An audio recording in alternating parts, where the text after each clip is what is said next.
Hello and welcome to the Mum Boss Method podcast. I'm Chrissy and I'm the Mum Boss, and I'm going to be really honest. I have written no notes for this, no bullet points. This episode came to me when I was walking the dog this morning, and I was listening to an audio training from um, a membership that I'm in for my own self-development. And it's kind of been brewing, this bit of a download has been brewing since Friday, really, or Saturday. And I'm calling this a love letter to my 30 something self. And if I had to really pick an age, it would be like my 38, 39-year-old self. And I thought that this would be a really useful thing to share with you because it describes exactly what I want for you, because it's exactly what I wanted for me. And I think if I'd had someone to tell me the kinds of things that I'm going to say out loud now when I was maybe 36, 37, 38, 39, like late 30s, and perhaps even into my early 40s, I think I would have saved myself a lot of pain, a lot of heartache, a lot of negative thoughts. And so I'm just going to go in and just talk to you about why I'm sharing this and where this has come from. On Friday, I got to spend the whole day with um, a group of other amazing coaches, people that inspire me, one of them being the first person that really inspired me to get in the gym, over 10 years ago and start taking my health really seriously, who I now am really honored to call a friend. And we got to spend the whole day together learning and talking about what we do as coaches, our businesses, the people that we help, who we are, all of those things. And one of the things that I talked about was being truly yourself. And then when I woke up on Saturday morning, I went off to the gym and I had a real pinch me moment. I had a real, oh my God, this is your life, and how lucky are you? And I was just so filled with gratitude, and it left me just spending that whole day, that whole hour and a half in the gym, or however long I was there. I was really thinking about where I was kind of 8 years ago, 10 years ago, and where I am now, and what's changed, and how it's changed, and why it's changed. And so if I was to put this down as a love letter to my 38, let's say 38-year-old self, you know, the 38-year-old Chrissy felt like she was struggling through each day. She was unhappy looking in the mirror. She was unhappy. Like, I felt like I was on a hamster wheel. Every day just felt like a complete wading through treacle situation. Um, some days I just really struggled to get out of bed. And I was I had my son when I was 30, and I love my son, don't get me wrong, but what I found myself being was the woman who literally goes from thing to thing to thing, trying to cram everything in and trying to be everything to everyone. And the only person that was suffering, not the only person, actually, that's a lie. The only person I wasn't being anything for was myself. And I wasn't the only person suffering. Everyone else suffered too. My son suffered, my husband suffered. I know that for the first probably 2 or 3 years of Charlie's life, me and my husband barely had conversations. My relationships with my friends, with my family suffered, my career suffered, my mental health suffered, my physical health suffered, my emotional health suffered. And that point around the age of 38, 39 was when it was at its worst and when I was at my lowest. And you know what? The not being able to look in the mirror was nothing to do with the size or shape or weight of my body. Because I look back at those pictures and I don't look at them and think, wow, you were overweight, Chrissy, because I know I was still fitting into like a size 12, size 14 dress, pair of jeans, whatever. I wasn't massively overweight, but I was massively unhappy. I was so, so, so unhappy. And the love letter that I want to say to that me is, you are more than what you see in the mirror. You are more than what the number on the scale shows or what the size of your clothing is. And by the way, Chrissy, you know that it depends on what shop you go into and what clothing you buy that tells you what size it is. Different coloured jeans were different sizes. In fact, I hated jean shopping back then. You are more than so much more, and you deserve so much more. And I think that's the point. The point is that she never believed she deserved more.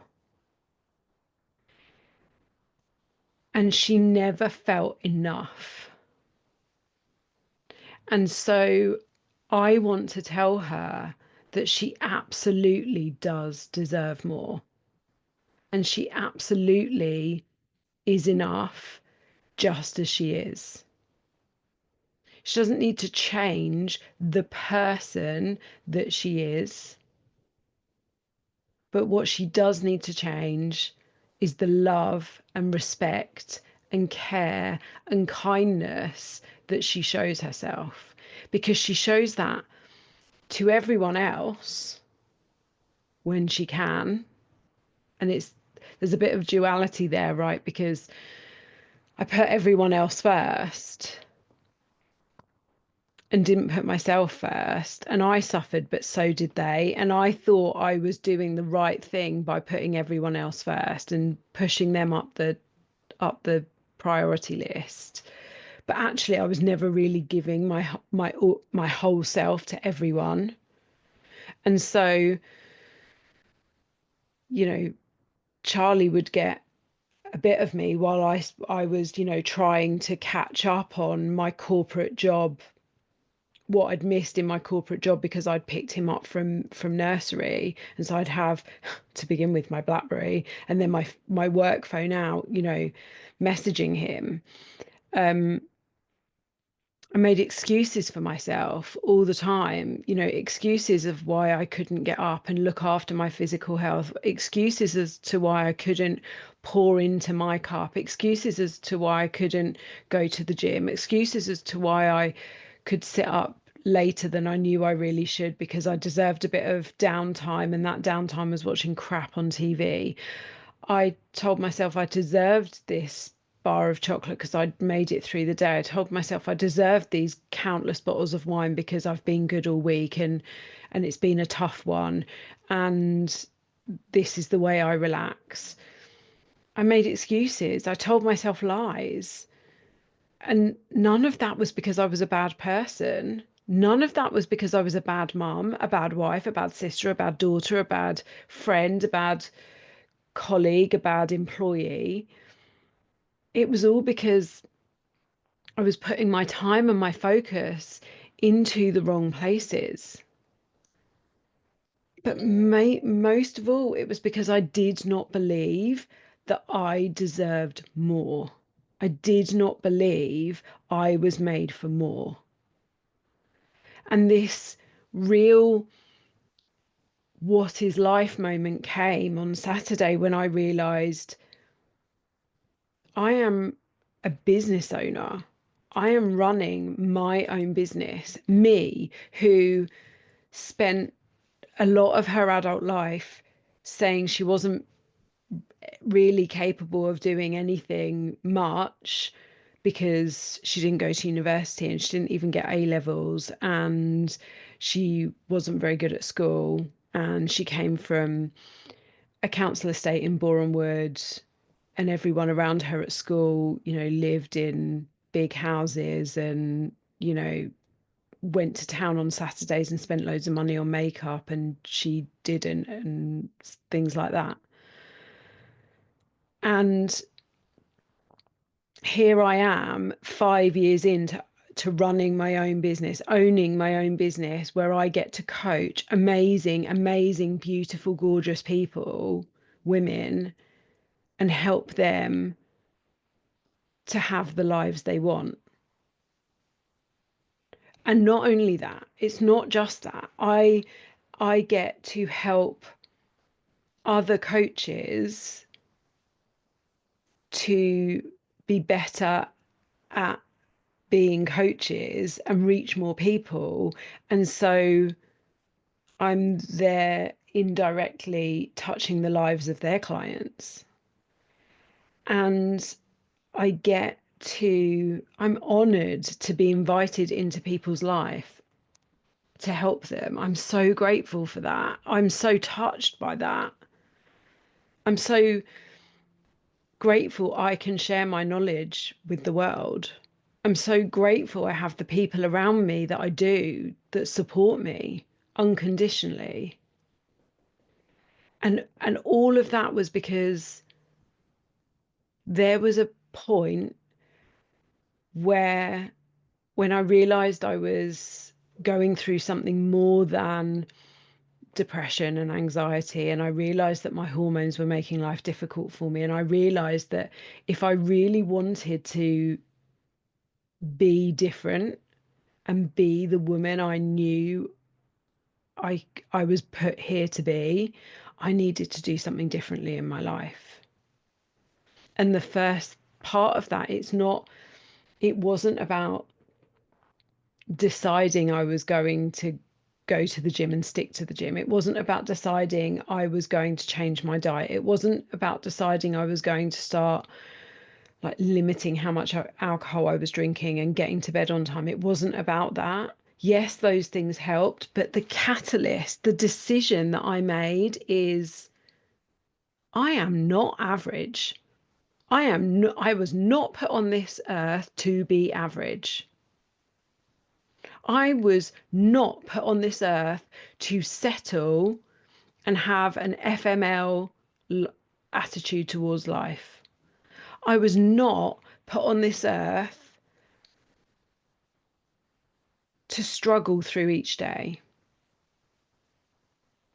And in the Mel Robbins book, Let Them, in the Let Them theory, the piece that I most love is something that one of my colleagues and friends, Jules, says all the time, which is, what are you going to do with your one precious life?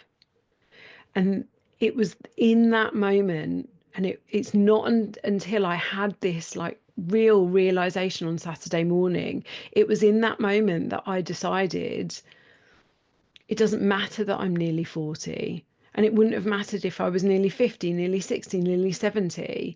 I don't want to spend the rest of my life stuck in a cycle of feeling rubbish, physically, mentally, emotionally. I don't want that.